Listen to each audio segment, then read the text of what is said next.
Is that I knew how much he, because we had long discussions in the past about his interest in making sure he had economic relations and economic growth with Europe and the United States, and indicated that he'd be putting himself at significant jeopardy in those aims if, in fact, he were to move forward. I am not going to comment on any detail about what we know or don't know as a consequence of that conversation. But tomorrow or next Monday that Ursula is having that conference with China. The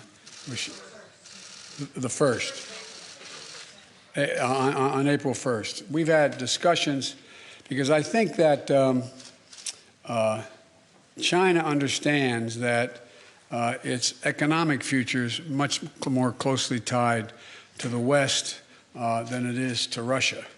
And so I'm hopeful that he does not get engaged. We also did discuss today that there's a need for us to set up, NATO to set up, and the EU, to set up a system whereby we have an organization looking at who has violated any of the sanctions and where and when and how they violated them. And that's something we're going to put in train. It's not done yet.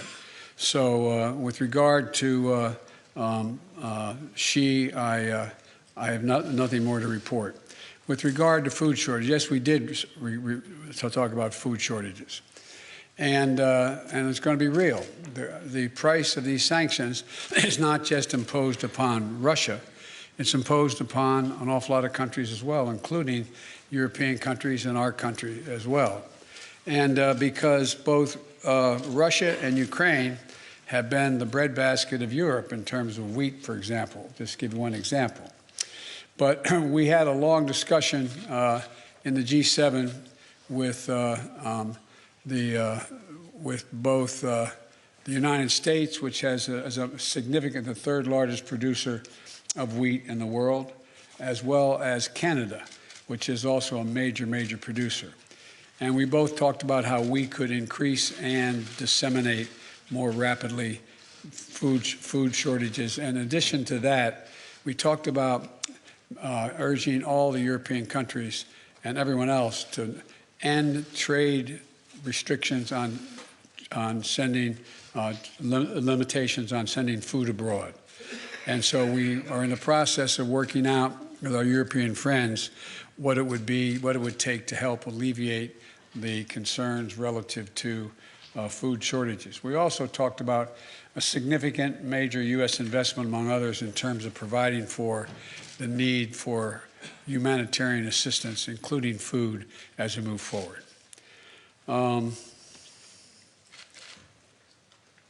Tarina of the Wall Street Journal. Watch out, you don't get hit in the head there now. Mr. President, in your view, does President Zelensky need to cede any Ukrainian territory in order to gain a ceasefire with Russia, or is that completely off the table? And then also, do you think that Russia needs to be removed from the G20? On the latter point, my answer is yes. That depends on the G20. That was raised today, and I raised the possibility, if that can't be done, if Indonesia and others do not agree, then we should, in my view, ask to have both Ukraine be able to attend the meetings, as well as basically Ukraine being able to attend the G20 meeting and observe. With regard to, what was the first question? If you think that Ukraine needs to cease, to give up any territory in order to get a ceasefire. That is a total judgment based on Ukraine. Nothing about Ukraine without Ukraine. I don't believe that they're going to have to do that, but that's a judgment. There's negotiations, that are discussions, I should say, that have taken place that I have not been part of, including the Ukrainians, and it's their judgment to make. Cecilia, ABC. There you are.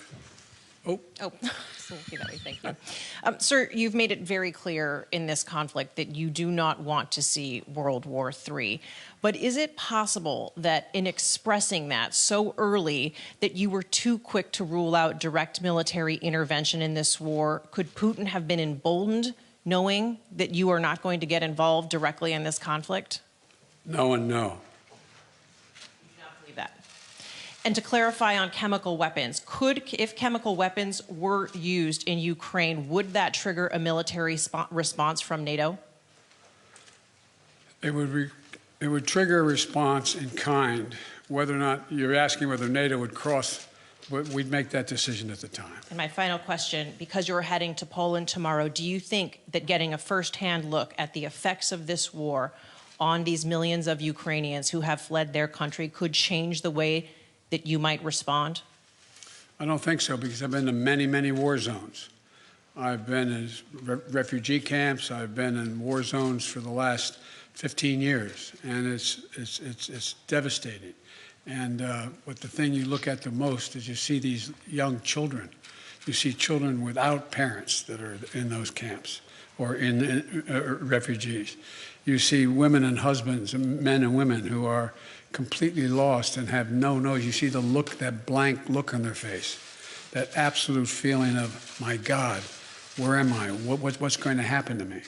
And so what it will do, it will reinforce my commitment to have the United States make sure we are a major piece of dealing with the relocation of all those folks, as well as humanitarian assistance needed both inside Ukraine and outside Ukraine.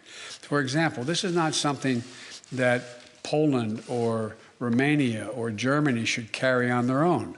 This is an international responsibility. The United States, as a leader, one of the leaders in the international community, has an obligation to be engaged and do all we can to ease the suffering and pain of innocent women and children and men, for that matter, throughout Ukraine, and those who have made it across the border. I plan on attempting to see those folks, as well as I hope I'm going to be able to see, I guess I'm not supposed to say where I'm going, am I? But anyway, I hope I get to see a lot of people.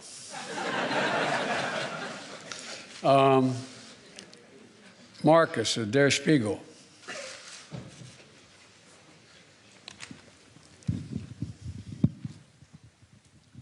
Thanks, Mr. President.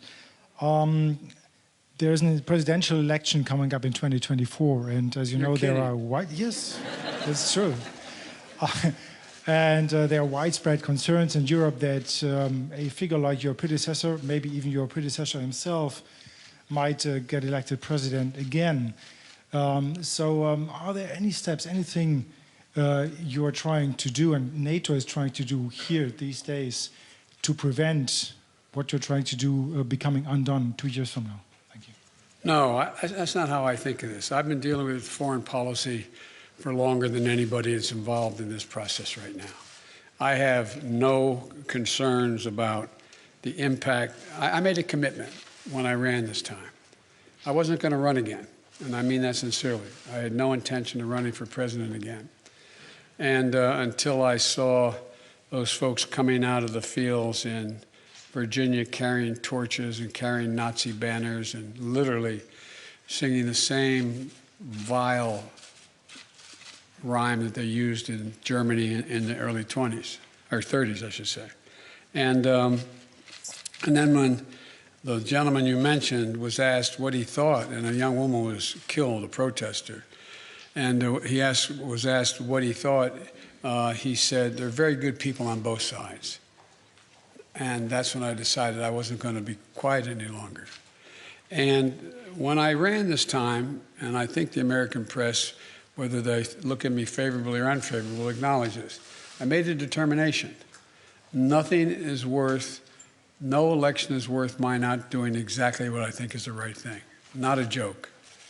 I'm too long in the tooth to fool with this any longer. And so we're a long way off in elections, a long way off.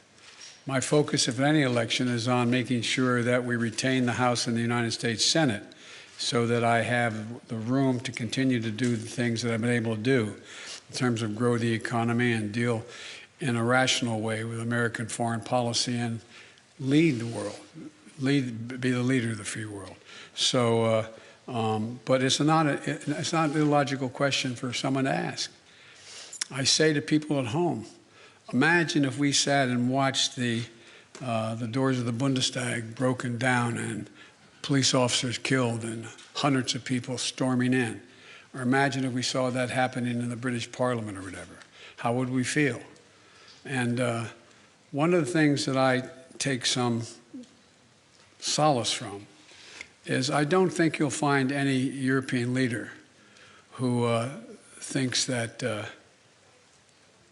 I am not up to the job. And I mean that sincerely. It's not like, whoa, that's that. The point is that when the first G7 meeting I attended, like the one I did today, was in Great Britain. And I sat down and I said, America's back. And one of my counterparts, colleagues, as head of state, said, for how long? For how long? And so I don't blame, I don't criticize anybody for asking that question. But the next election, I'd be very fortunate if I had that same man running against me. Thank you very, very much.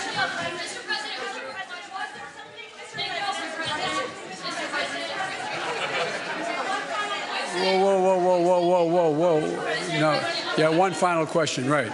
Hey, look, wait, hold on a second, please. I was supposed to be an hour ago at the European Union meeting and to speak. No, I'm thanking you. So someone I haven't called on before. You. Who are you? I'm Christina Arcady from CBS. Thank you, sir. Okay. Sir, deterrence didn't work. What makes you think Vladimir Putin will alter course based on the action you've taken today? Let's get something straight. You remember, if you covered me from the very beginning, I did not say that, in fact, the sanctions would deter him. Sanctions never deter. You keep talking about that. Sanctions never deter. The maintenance of sanctions, the increasing the pain, and the demonstration why I asked for this NATO meeting today is to be sure that after a month we will sustain what we're doing, not just next month, the following month, but for the remainder of this entire year. That's what will stop him. Do you believe the action today will have an impact on making Russia change course in Ukraine? That's not what I said. You're playing a game with me. I know. The answer is no. I think what happens is we have to demonstrate the purpose. The single most important thing is for us to stay unified. And the world continue to focus on what a brute this guy is. And all the innocent people's lives are being lost and ruined and what's going on. That's the important thing. But look, if you're Putin and you think that that Europe is going to crack in a month or 6 weeks or 2 months, why not? They can take anything for another month, but we have to demonstrate. The reason I asked for the meeting, we have to stay fully, totally, thoroughly united. Thank you.